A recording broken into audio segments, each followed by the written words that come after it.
Yesu Kristo ni intare yo mu muryango wa Yuda, akomoka kuri Dawidi. Uzumva hari abavuga ko gushaka abagore benshi byemewe ndetse na Bibiliya ibyemera. Ibi bakabikurira ku kuba Dawidi yarashatse abagore benshi ndetse n'abandi benshi bavugwa muri Bibiliya, maze Imana ikabaha icyubahiro, ikabaha kumenyekana ndetse n'ababakomokaho bagakomera, harimo na Yesu Kristo, umwami w'isi n'ijuru, akaba akomoka kuri Dawidi. Barakaza neza ku mbaraga z'ukwizera. Uyu munsi tugiye kurebera hamwe ikibazo umuntu yakwibaza kivuga kuri Bibiliya, kibaza niba Bibiliya ishyigikira ugushaka abagore benshi, polygamy, cyangwa ugushaka abagore barenze umwe. Ingingo uyumvise wakumva yoroheje, ariko ishobora kugora bitewe n'ibyo waba wasomye muri Bibiliya cyangwa se amwe mu magambo yanditse muri Bibiliya ashobora gutera gushidikanya.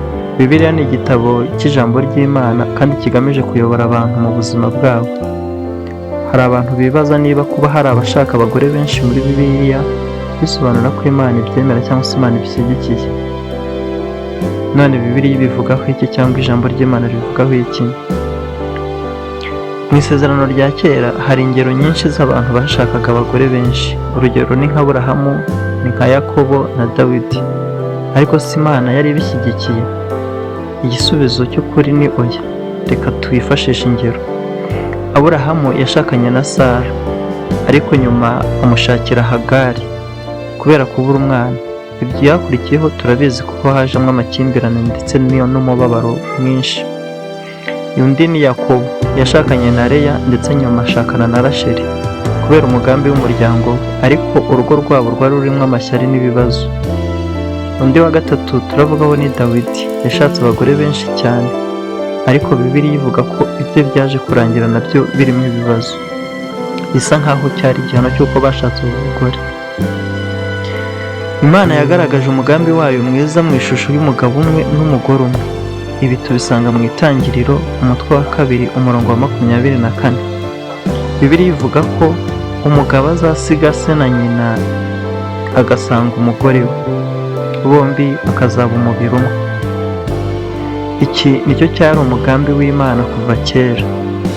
Yesu yagarutse ku mugambi w'Imana w'ishyingiranwa rimwe mu gihe yigishaga ku rukundo rw'umugabo n'umugore.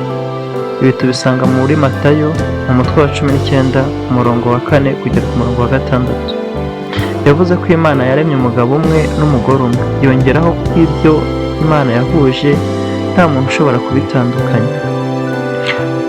Hari abantu bibaza impamvu Imana itahise ihagarika polygamy cyangwa se uko gushaka abagore benshi mu isezerano rya kera. Bibiliya isobanura ko Imana yihanganiye abantu mu gihe bafite imitima ikomeye cyangwa se imitima yinangiye, ariko ntabwo bivuze ko ibishyigikiye ibyaha. Imana yagiye igaragaza ibibazo byo gushaka abagore benshi nkaho ari ikibazo, ariko abantu bakomeza kwinangira, bakemura icyo kibazo ngo bajye bashaka umugore umwe. Ibi twabigereranya n'uko umubyeyi yihanganira umwana wamugaraguje agati cyangwa se wamuzungereje akora amafuti, ariko akamwigisha cyangwa se akamwihanganira, agakomeza kumwigisha inzira agenderamo mu gihe kizaza cyangwa se amuyobora mu gihe kizaza.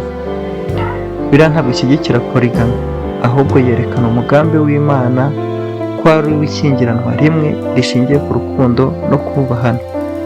Iyo dufata Bibiliya nk'inyigisho, twiga kugendera mu nzira Imana iduhamagarira, tugendere ku bindi bitateganywa n'Imana cyangwa se iby'Imana ishaka. None wowe ubona gute umugambi w'Imana ku byerekeranywe n'ishyingiranwa? Dusangiza ibitekerezo byawe ahabugenewe. Ushimiye kuba wabanye natwe uyu munsi. Niba utarakora subscribe, wakanda ahabugenewe, ubundi tukajya dukomeza kungurana ibitekerezo. Tubararikiye kandi gukurikira ikiganiro cyacu kivuga ku gitabo cya 2 Think and Grow Rich cya Napoleon Hill. Ukomeze kugira amahoro y'Imana kandi Imana ibahe umugisha.